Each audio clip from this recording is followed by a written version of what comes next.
So another thing that I want to say is that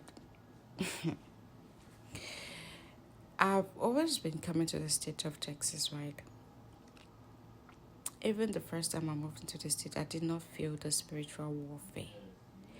Yes, that was when, because I was lukewarm. I was not working in alignment. Ah, God.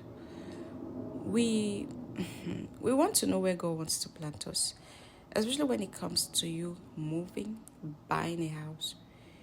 Move it right. You have to know if that is where God wants to plant you. So the warfare that I've encountered, and I've been asking God, I said, I thought you said to me this 2026, I'm no longer going to war, battle, fight. And the Lord said to me, it's the spirit, the darkness that is hovering around the state, around the area. Because one thing is, if you are a person that carries light, wherever you step your feet where darkness hovers, the principalities, right, of that area, you start picking it.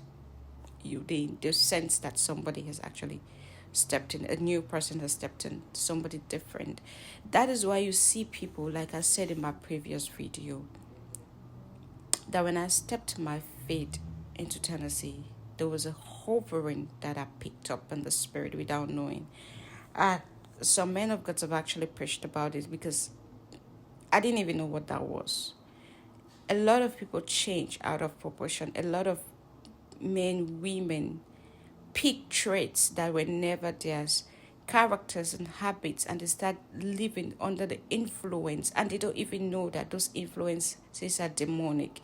You see somebody living a very quiet life, and immediately they step their feet into a different state, they start acting out of proportion.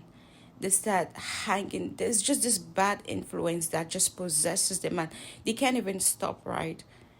Some of them do not even know it's a spiritual warfare. So this is what I encountered. And then the Lord began to speak to me and opening my eyes that it is the spirit that hovers around the state. The spirit. And you see Texas, I don't care if you want to believe.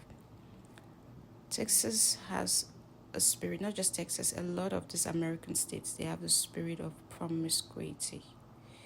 They have the spirit of lust. That is why you see the men, the women. You're talking about abstinence. You're talking about living righteous, living holy, and people look at you as if you're crazy, right? Now